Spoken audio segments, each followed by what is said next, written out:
मी असं म्हणणार नाही की बाबा आपल्या तिजोरीत खूप पैसे आहेत की देशाच्या मोठ्या राज्यांच्या अर्थव्यवस्थेचा विचार केला तर आजही सर्व निकषांवर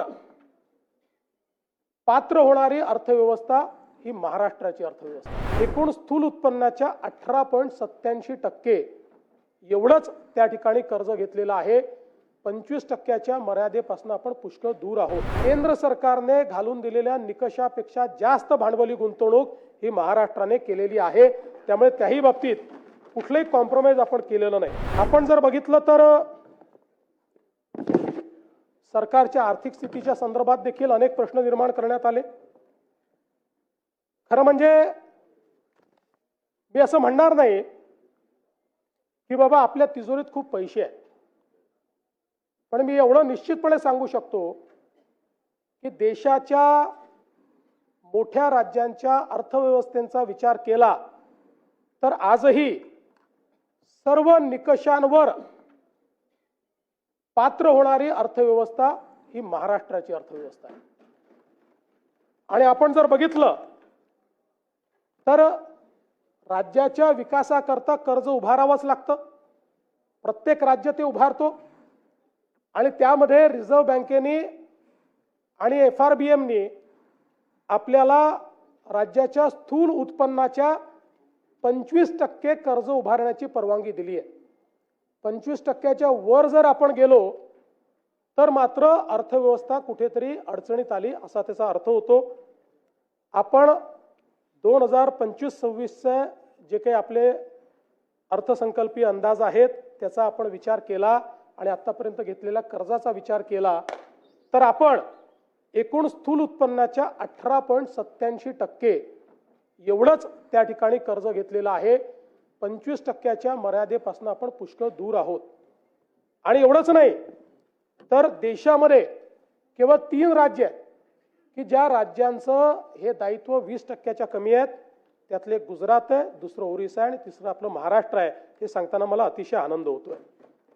दुसरं असं आहे की राजकोषीय उत्तरदायित्वाच्या अंतर्गत आपण राजकोषीय तूट फिस्कल डेफिसिट हे 3%च्या आतमध्ये ठेवणं गरजेचं आहे। आपण लाडकी बहीण योजना आणि शेतकऱ्यांचे त्या ठिकाणी पैसे देऊन देखील आपलं फिस्कल डेफिसिट 3%च्या आतच आपण ठेवलेलं आहे। आणि याही वर्षी आता चालू जे वर्ष आहे ते संपता ते फिस्कल डेफिसिट 3%च्या आतच ठेवण्यात आपल्याला यश येईल हा मला पूर्णपणे त्या ठिकाणी विश्वास आहे।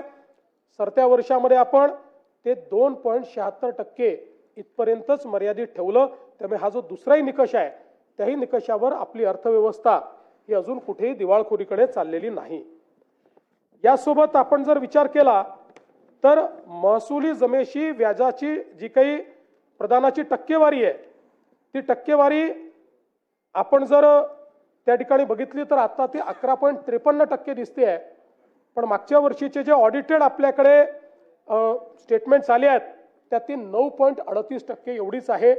त्यामुळे याही निकषावर आपण निश्चितपणे कुठेही मागे पडलेलो नाही। आणि हे सगळं करत असताना कदाचित एक आपल्या मनात येऊ शकतं की राज्याने भांडवली गुंतवणूक कमी केली आहे का?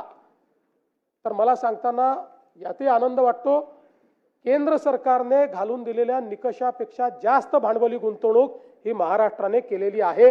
त्यामुळे त्याही बाबतीत कुठलेही कॉम्प्रोमाइज आपण केलेलं नाही। एवढंच नाही तर राजकोषीय उत्तरदायित्व विधेयकाच्या जे काही कलम 9 आहे नियम 9 त्याचे जे काही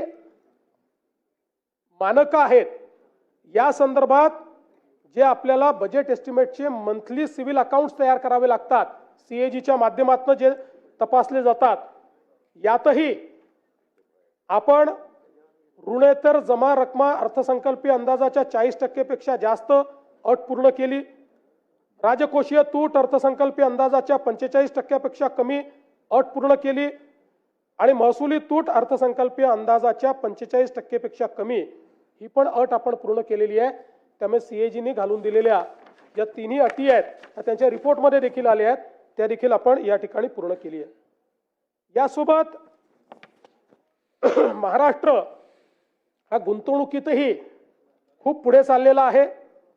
अनेक लोक म्हणतात तुम्ही MOU करता, त्या MOUचं नेमकं काय होतं. डावोसमध्ये आपण बघितलं तर मागच्या वर्षी जवळपास आपण जी काही गुंतवणूक केली ती 15,72,654 कोटी होती. यापैकी 5,89,631 कोटी ही विदर्भामध्ये होती. 43,810 कोटी ही मराठवाड्यात होती आणि 3,58,349 कोटी ही पश्चिम महाराष्ट्रात होती आणि त्यात कोकणामध्ये 2,23,632 कोटी एवढी गुंतवणूक आपण त्या ठिकाणी केली.